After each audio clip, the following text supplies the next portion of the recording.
Chromosome. Eraser पे Turner syndrome जो है ये, इसमें गुणसूत्रों की संख्या कितनी होती है?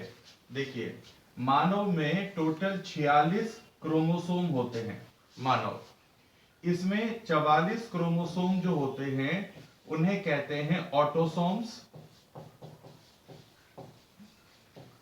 और एक पेयर जो होता है एक्स एक्स या एक्स वाई, ये होते हैं सेक्स क्रोमोसोम। महिलाओं में एक्स एक्स होता है और पुरुषों में एक्स वाई होता है। अब ड्यूरिंग फर्टिलाइजेशन जब महिलाओं में जनरली टर्नर सिंड्रोम महिलाओं से संबंधित होता है, जब उसमें 44 के साथ केवल एक एक्स आता है और दूसरा नहीं आता। तो इसका मतलब है जब क्रोमोसोम की संख्या 45 हो जाती है तो उसे कहते हैं टर्नर सिंड्रोम। ये महिलाएं पूरी तरह महिलाएं नहीं होती, इनमें बहुत सारी ऐसी चीजें हैं जो इनको यूनिक बनाती हैं, तो इसलिए टर्नर सिंड्रोम आएगा। नपुंसक होती हैं, ये बच्चे पैदा नहीं कर पाती। नॉर्मल मानव में कितने होते हैं? 46, और अगर 47 आता है तो 47 को बोलते हैं क्लिनफिल्टर सिंड्रोम। क्लिनफिल्टर सिंड्रोम। अगर यहां पे टर्नर सिंड्रोम की जगह क्लिनफिल्टर सिंड्रोम दे देता तो वहां पर टोटल क्रोमोसोम की संख्या 47 हो जाती। तो यहां पर 44 प्लस एक्स एक्स क्या हो जाते हैं? वाई, या 44 एक्स एक्स क्या हो जाते हैं? एक्स। तो यहां ये ध्यान रखिए, यहां से एक क्वेश्चन ये बन गया। एक ऑटोसोम्स कितने होते हैं? मानव में कुल गुणसूत्रों की संख्या, क्रोमोसोम की संख्या कितनी होती है? महिलाओं में क्या होते हैं, पुरुषों में क्या होते हैं? यहां से ये क्वेश्चन तुम्हारा हो जाएगा। अगला क्वेश्चन देखिए, ये सब मिक्स है। कार्बन मोनोऑक्साइड मनुष्य के लिए हानिकारक है क्योंकि देखो, जब ईंधन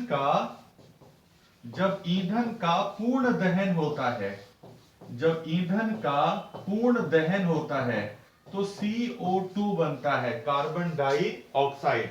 और जब ईंधन का पूर्ण की जगह अपूर्ण दहन होता है तो बनता है कार्बन मोनोऑक्साइड। कार्बन मोनोऑक्साइड को दमघोंटू,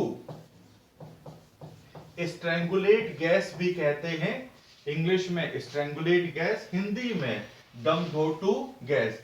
और जितना भी वायु प्रदूषण है, वायु प्रदूषण में सबसे अधिक कंट्रीब्यूशन जो है वो किस गैस का है? Carbon monoxide. तो एक क्वेश्चन ये हो गया, मुख्य वायु प्रदूषक क्या है? Carbon monoxide. एक हो गया दमघोंटू गैस किसे बोलते हैं? स्ट्रैंगुलेट गैस, कार्बन मोनोऑक्साइड। मतलब वायु प्रदूषण में अकेले 45% की हिस्सेदारी कार्बन मोनोऑक्साइड की है। अच्छा, अब ये मानव के लिए खतरनाक क्यों है? जब हम ऑक्सीजन को इनहेल करते हैं और ऑक्सीजन के साथ CO हमारे शरीर में आ जाता है, तो जो ये कार्बन मोनोऑक्साइड है ये रक्त में हीमोग्लोबिन के साथ मिक्स हो जाता है और ऑक्सी हीमोग्लोबिन की जगह क्या बनाता है? Carboxy haemoglobin. एक एग्जाम में आया, कार्बोक्सी हीमोग्लोबिन, आपको पता है जो हीमोग्लोबिन कार्बोक्सी होता है ये हमारे शरीर के लिए क्या है? खतरनाक है। हमें चाहिए ऑक्सीजन अंदर जाना चाहिए और वो हीमोग्लोबिन के साथ मिलकर क्या बनाए? Oxy haemoglobin. जबकि कार्बन डाइऑक्साइड चला जाता है तो कार्बोक्सी हीमोग्लोबिन बनाया जाता है। अब यहां पे ये वाला देखो, ऑक्सीजन की तुलना में हीमोग्लोबिन से ज्यादा लगाव होता है, इसलिए बहुत जल्दी ही ये कार्बोक्सी हीमोग्लोबिन बनाकर आदमी का सांस रोक देता है। और अगर आएगा लगभग कितने गुना होता है, तो लगभग 120 गुना ज्यादा एफिनिटी दिखाता है, ज्यादा एफिनिटी या लगाव दिखाता है किसके साथ? हीमोग्लोबिन के साथ। अब हीमोग्लोबिन में एक क्वेश्चन आता है, हीमोग्लोबिन का रंग खून का रंग लाल होता है किसके कारण? हीमोग्लोबिन। और हीमोग्लोबिन में क्या पाया जाता है? आयरन। हीमोग्लोबिन में क्या पाया जाता है? आयरन। तो यहां से देखो कितने सारे क्वेश्चन हो गए। कार्बन डाइऑक्साइड, कार्बन मोनोऑक्साइड, दमघोंटू गैस, मुख्य वायु प्रदूषक क्या है? Carbon monoxide. ईंधन का पूर्ण दहन से क्या बनता है? ईंधन के अपूर्ण दहन से क्या बनता है? और ये सब क्वेश्चन हमारे एक इस क्वेश्चन में कवर हो गए। अच्छा लगे तो भाई लाइक शेयर जरूर करना। एक आता मलेरिया। मलेरिया के नियंत्रण के लिए कौन सी मछली का प्रयोग किया जाता है? अब देखिए मलेरिया जो होता है ये मच्छरों से फैलता है। आपने सुना होगा मादा एनाफिलीज, एनाफिलीज मच्छर। ये मादा एनाफिलीज मच्छर मलेरिया फैलाती है। देखिए मलेरिया प्लाज्मोडियम से फैलता है। प्लाज्मोडियम। अब ये प्लाज्मोडियम यहाँ पे 4 तरह का होता है, 4 तरह का मलेरिया होता है। जब हम मलेरिया की बात करते हैं, मलेरिया लेब्रॉन ने, ध्यान रखना, लेब्रॉन ने यह बताया कि प्लाज्मोडियम से मलेरिया होता है, लेब्रॉन ने। पर रोनाल्ड रॉस ने, हम क्वेश्चन क्या पढ़ते हैं? रोनाल्ड रॉस ने मलेरिया के परजीवी की खोज करी। अगर आप थोड़ा सा डिटेल में पढ़ेंगे, रोनाल्ड रॉस ने यह बताया कि जो प्लाज्मोडियम वाइवेक्स या प्लाज्मोडियम फल्केरियम जो भी है, वो सब मादा एनाफिलीज मच्छर के द्वारा हमारे शरीर में आता है। तो इसकी खोज करी लेब्रॉन ने, परंतु प्लाज्मोडियम जो है वो मादा एनाफिलीज के द्वारा मानव के शरीर में प्रवेश करता है। उसकी खोज करी किसने? रोनाल्ड रॉस ने। अब हमने कहा कि और विश्व में सबसे ज्यादा लोग किस बीमारी से मरते हैं? मलेरिया से। विश्व में सबसे ज्यादा लोग किस बीमारी से मरते हैं? मलेरिया से। और हम बहुत जल्दी इसको समाप्त करने की तरफ आगे बढ़ रहे हैं। तो देखो कब तक मलेरिया से मुक्ति पाई जाती है। हालांकि भारत ने सबसे पहले 1955 में मलेरिया उन्मूलन प्रोग्राम की शुरुआत जो है वो भारत ने 1955 में ही कर दी थी। तो ये सब आ जाएगा। अब हमारे इस क्वेश्चन पे आते हैं। तो मछली एक होती है गैम्बोसिया मछली। अब आप कहेंगे गैम्बोसिया मछली मलेरिया का नियंत्रण कैसे करेगी? अब होता क्या है कि मलेरिया के जो मच्छर हैं वो उनके लार्वा जो होते हैं ये पानी के अंदर है। अब अगर इसमें गैम्बोसिया मछली आप डाल देंगे, ये मछली इन लार्वास को खा जाती है और ये लार्वा को खाने से मच्छरों का पनपना जो है वो बंद हो जाता है। तो इसलिए सिंपल सा हो गया। और आपको पता होगा मलेरिया के इलाज के लिए कुनैन जो सिनकोना पेड़ की छाल से निकलता है। देखिए बहुत सारे क्वेश्चन बता रहा हूं मैं आपको, आप सारे लिख लीजिए तो बहुत सारे क्वेश्चन हो जाएंगे। तो मलेरिया का इलाज क्या है? कुनैन सिनकोना पेड़ की छाल से निकलता है। और अगर और डीप पढ़ना है तो सिनकोना पेड़ आपका कहां पाया जाता है? इक्वेटर के पास में। और मेनली ये इंडोनेशिया में, जो इंडोनेशिया है, इंडोनेशिया में सिनकोना पेड़ मिलता है आपको। तो बहुत सारे क्वेश्चन यहां से आपके, देखो कितने सारे क्वेश्चन हो गए। मादा एनाफिलीज मच्छर, प्लाज्मोडियम कितने तरह का होता है? 4 तरह का होता है। लेब्रॉन ने प्लाज्मोडियम की खोज करी। रोनाल्ड रॉस ने प्लाज्मोडियम को मादा एनाफिलीज मच्छर से जोड़ा। अच्छा, अब हमने एक बात यहां पे कही, मादा एनाफिलीज मच्छर नर एनाफिलीज मच्छर नहीं फैलाता। क्यों? क्योंकि मादाओं को अपने अंडे देने के लिए, अंडे पैदा करने के लिए प्रोटीन की आवश्यकता होती है। और आप जानते हैं कि हमारे शरीर में, ब्लड में बहुत सारे प्रोटीन होते हैं। तो ब्लड को एज ए प्रोटीन डाइट के रूप में यूज करती है मादा एनोफिलीज मच्छर। और अगर ये पूछेगा कि मलेरिया उन्मूलन प्रोग्राम भारत ने सबसे पहले कब शुरू किए, तो 1955 में। कम से कम 10 सवाल यहां पर ये कवर हो चुके हैं आपके एक क्वेश्चन के अंदर। तो आप इनको केवल 60 क्वेश्चन मत समझना, ये बहुत सारे क्वेश्चन मिल जाएंगे आपको। उसके बाद अगला क्वेश्चन है प्लाज्मिड्स क्या होते हैं। प्लाज्मिड बहुत बढ़िया सवाल है ये। प्लाज्मिड्स जो होते हैं ये एक्स्ट्रा क्रोमोसोमल जेनेटिक मटेरियल हैं ऑफ बैक्टीरिया। बैक्टीरिया के अंदर जो क्रोमोसोम के अलावा जेनेटिक मटेरियल पाए जाते हैं उन्हें क्या बोलते हैं, प्लाज्मिड। और प्लाज्मिड में से क्वेश्चन पहले क्या आ चुका है, हेज प्लस लेडरबर्ग ने, हेज और लेडरबर्ग ने प्लाज्मिड्स की क्या करी थी, खोज करी थी। तो प्लाज्मिड्स क्या है, plasmids are the extra chromosomal genetic material of bacteria. Virus मत कर देना। अब ये समझ में आ गया होगा आपको, ठीक। अब मैंने क्वेश्चन यहाँ पे दोनों टाइप के लिए हैं, इंग्लिश के भी और हिंदी के, ताकि जिस मीडियम में आप हैं आपको ज्यादा प्रॉब्लम ना आए। साइंस थोड़ा बाइलिंगुअल ज्यादा बढ़िया रहती है। आपको अगर कोई सा भी क्वेश्चन पूछना हो तो आप उस क्वेश्चन को पूछ सकते हैं, मतलब कमेंट्स में पूछ सकते हैं, तो कोई वही नहीं है। फिर उसके बाद आता है लैमार्कवाद का आधार क्या है। देखो इस समय जो हम लैमार्कवाद पढ़ते हैं, आज के समय लैमार्क ने जो भी कहा था, उन्होंने जैसे कहा था इनहेरिटेंस ऑफ एक्वायर्ड कैरेक्टर, उपार्जित लक्षणों की वंशागति का नियम, ये उन्होंने 1809 में फिलोसफिक जोलॉजिक में, फिलोसफिक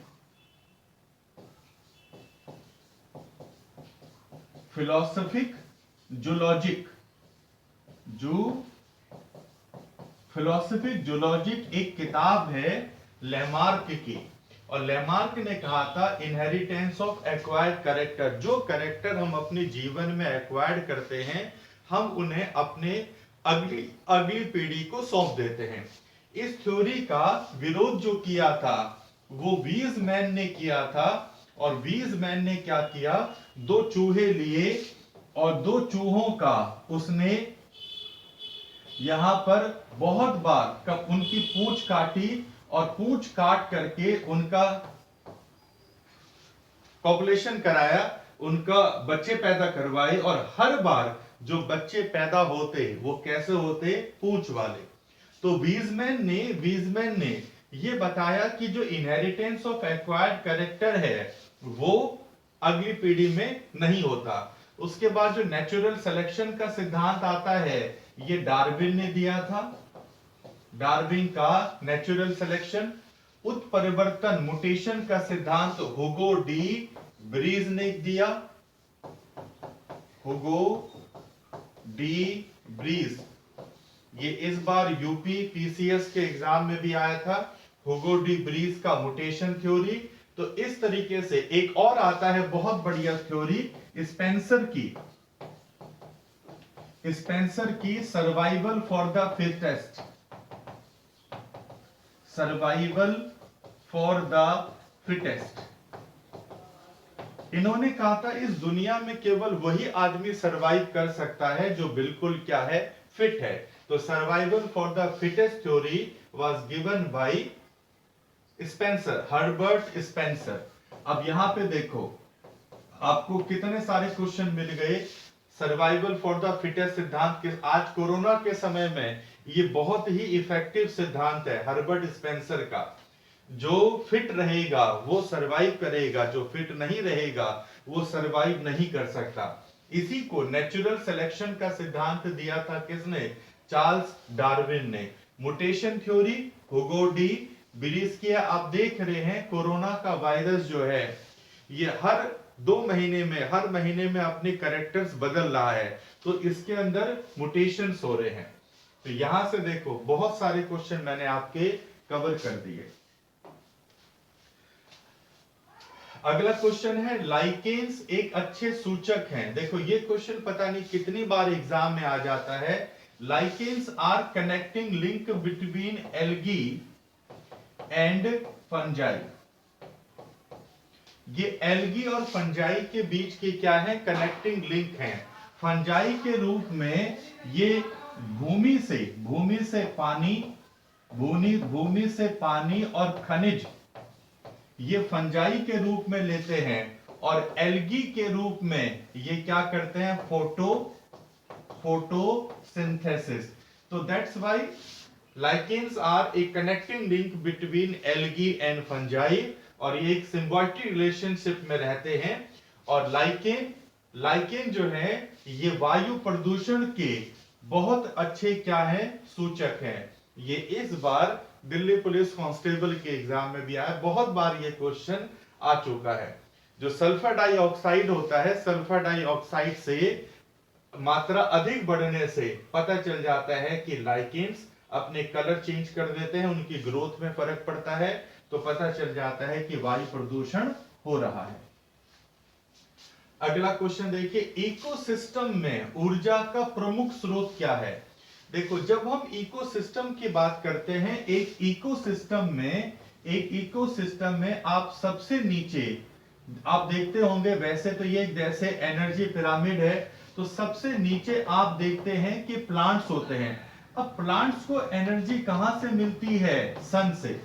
तो सन की जो रोशनी है, सन की जो लाइट है, ये मुख्य ऊर्जा का क्या है, स्रोत। अब सोचो, अगर सन ना हो तो प्लांट्स एनर्जी कैसे बनाएंगे।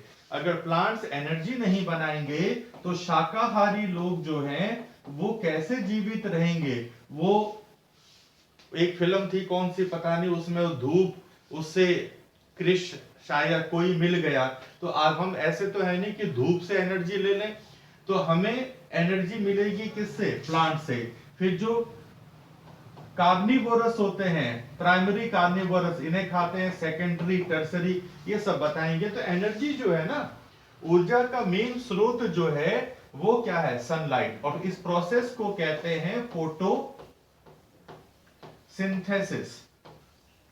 और ध्यान रखना, फोटोसिंथेसिस की क्रिया 30 डिग्री से लेकर 40 डिग्री सेल्सियस टेम्परेचर पर सबसे ज्यादा होती है। और फोटोसिंथेसिस होता है वो ब्लू कलर में सबसे अच्छा होता है, रेड कलर में उसके बाद आता है, और ग्रीन कलर जो होता है, ग्रीन कलर में फोटोसिंथेसिस लगभग ना के बराबर होता है। तो अगर आएगा कौन सा कलर फोटोसिंथेसिस के लिए सबसे बढ़िया होता है, तो क्या आएगा, ब्लू। और जैसे जैसे टेम्परेचर बढ़ता है, फोटोसिंथेसिस की दर भी क्या होती है, बढ़ती है एक लेवल तक। तो यहां से ये समझ में आपको आ गया होगा, काफी कुछ मैंने इसमें आपको समझा दिया। उसके बाद आता है साबूदाना। जैसे साबूदाने की खिचड़ी खाते हैं, हम कहते हैं कि हम साबूदाने की खिचड़ी खा रहे हैं। अब ये साबूदाना जो है, ये मेन जो है, ये किसका है, ये निकलता है किससे, साइकस से। साबूदाना साइकस से निकलता है, और साइकस का प्रयोग जो है एक सजावटी पौधे के रूप में किया जाता है, सजावटी पौधे के रूप में। परंतु श्रीलंका में साइकस बहुत ही महत्वपूर्ण रोल प्ले करता है, और वहां पर इस साइकस से जो बीज बनते हैं, उन बीजों से बनता है साबूदाना। और ये बहुत अच्छा, मतलब डाइट का एक बहुत ही अच्छा क्या है, तो आपने सुना भी होगा, साबूदाना जो है, साबूदाना गुड फॉर हेल्थ। और स्टार्च अगर आएगा, इसमें मेनली क्या होता है, तो साबूदाने में मेनली होता है स्टार्च। तो यहां से ये क्वेश्चन बढ़िया बनता है। अगला क्वेश्चन देखिए, कैडमियम के प्रदूषण का संबंध किस बीमारी से है। देखो, जब हम कैडमियम की बात करते हैं, कैडमियम, तो ध्यान रखिए, कई बार क्वेश्चन आ चुका है ये कैडमियम से। कैडमियम की वजह से होती है इटाई बीमारी। अब ये इटाई बीमारी में क्या प्रभावित होता है, जब हमारे शरीर में कैडमियम की मात्रा बढ़ जाती है। जब हमारे शरीर में कैडमियम की मात्रा बढ़ जाएगी, तो हमारे बोन्स में सबसे पहले जो बोन जॉइंट्स होते हैं, बोन जॉइंट्स में पेन होना शुरू हो जाएगा। First symptom. अगर ये कंट्रोल ना हो और कैडमियम की मात्रा बहुत ज्यादा शरीर के अंदर बढ़ जाए तो ध्यान रखना इससे लीवर और लंग्स में कैंसर हो जाता है और बहुत ही खतरनाक बीमारी में कन्वर्ट हो जाता है। ये मिनी माता जहां पर है, मिनी माता पारे से होने वाली एक क्या है बीमारी। पारे आपको पता होगा जापान में 1950s के आसपास में क्या हुआ, जापान का एक शहर था मिनी माता, जापान के शहर का नाम था मिनी माता। उस मिनी माता से एक जहाज जो था वो पूरा पारा लेकर चला और जब वो पारा लेके चला तो रास्ते में वो पारा पलट गया और उसको मछलियों ने उस पारे को खा लिया। अब हम जानते हैं कि जापान का मेन फूड जो है वो सी फूड है, मछली। जापान के लोगों ने मछली खा ली और लोगों को एक बीमारी हो गई, तो उस शहर के नाम पर उस बीमारी का नाम क्या रख दिया, मिनी माता। अब हुआ क्या, इस मिनी माता बीमारी में क्या प्रभावित होता है, वैसे तो इसमें बहुत सारे अंग प्रभावित होते हैं पर एग्जाम में जब आता है तो हमारा तंत्रिका तंत्र, हमारा नर्वस सिस्टम इससे सबसे ज्यादा क्या होता है, प्रभावित होता है। तो ये ध्यान रखना है आपको।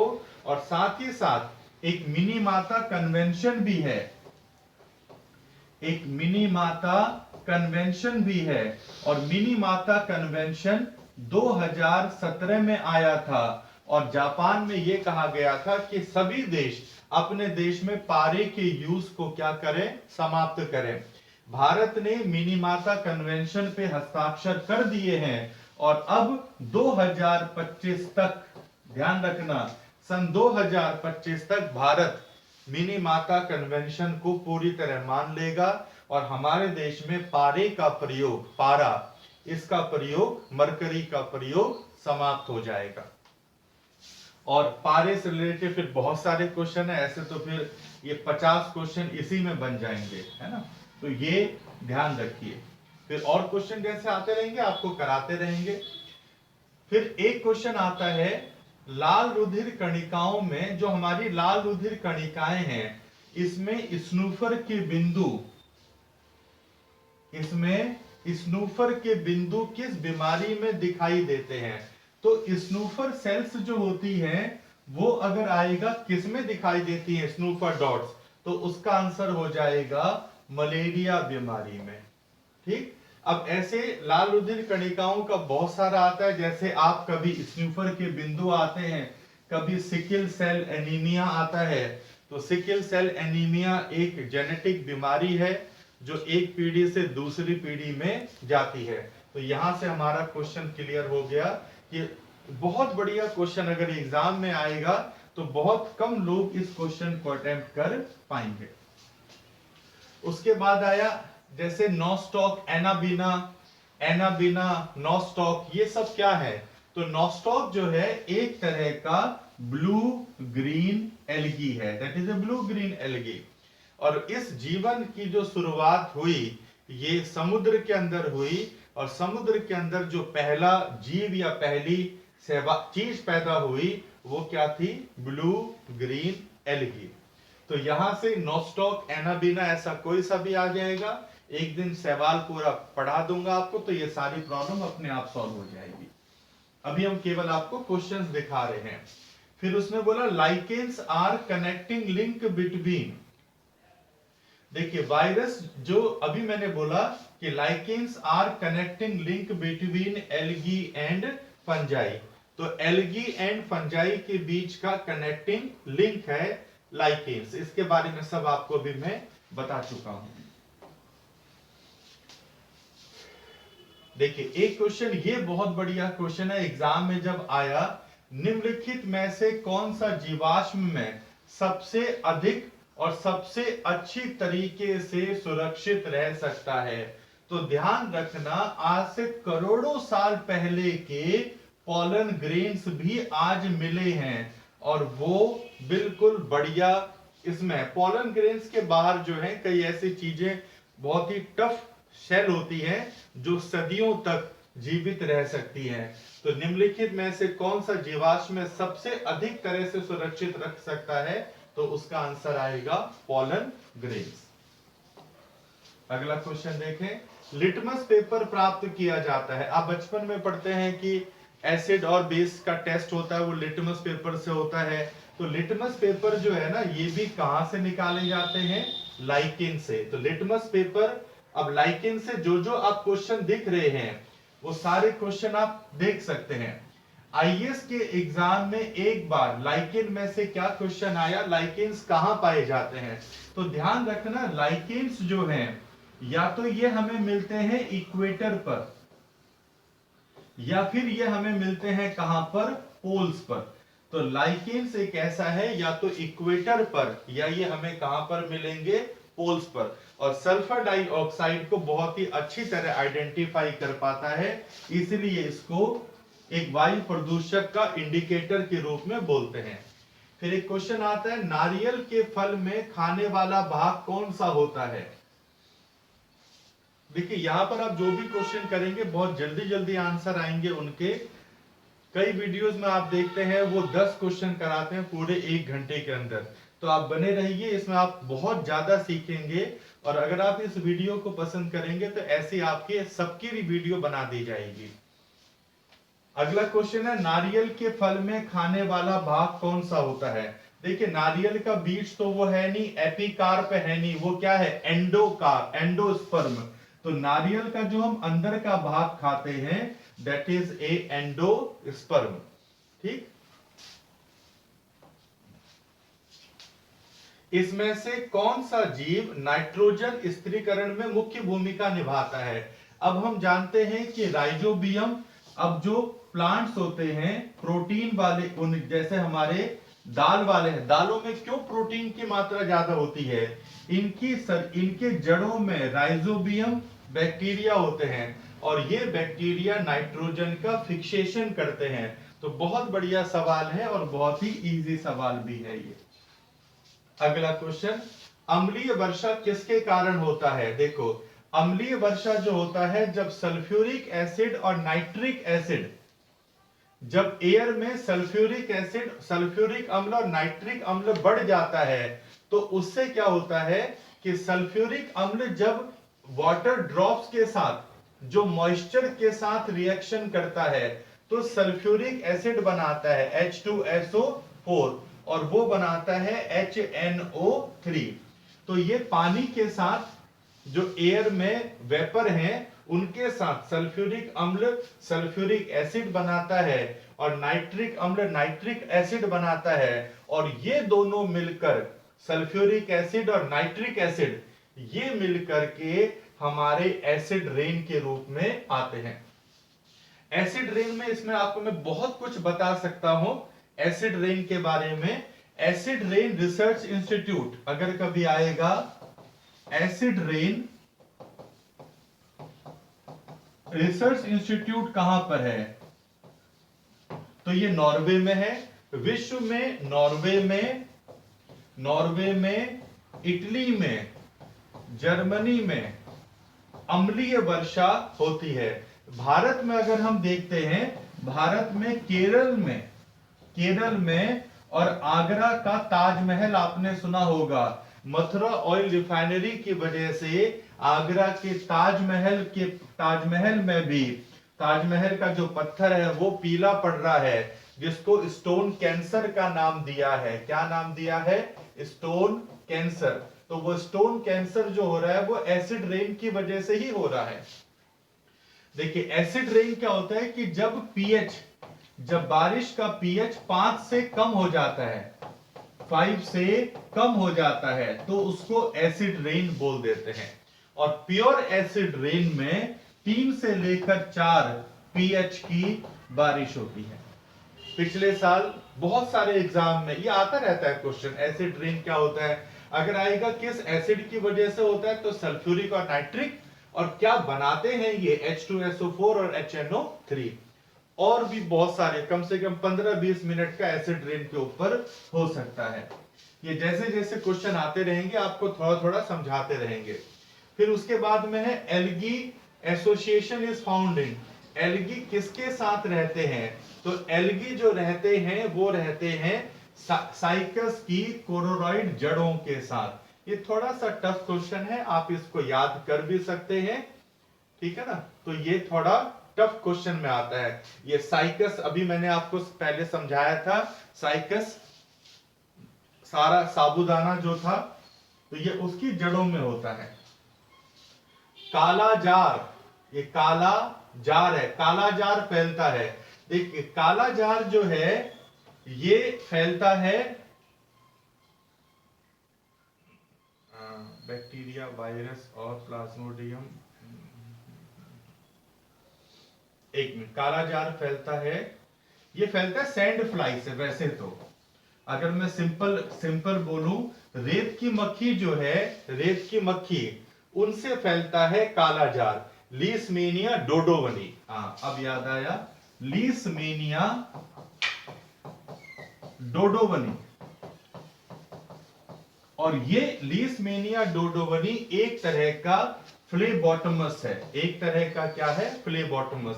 तो ये एडिस इजिप्टी के द्वारा नहीं फैलता है, हालांकि जू के द्वारा भी एक फीवर फैलता है, पर उसको काला जार या सैंड या तो सैंड फ्लाई, रेत की मक्खी से फैलता है। और प्रोटोजोआ से होने वाली बीमारी है यही, ये प्रोटोजोआ से होने वाली क्या है? बीमारी। आप जानते हैं प्रोटोजोआ से स्लीपिंग सिकनेस होता है, स्लीपिंग सिकनेस, काला जार होता है, मलेरिया होता है, पायरिया होता है, पेचिस होता है।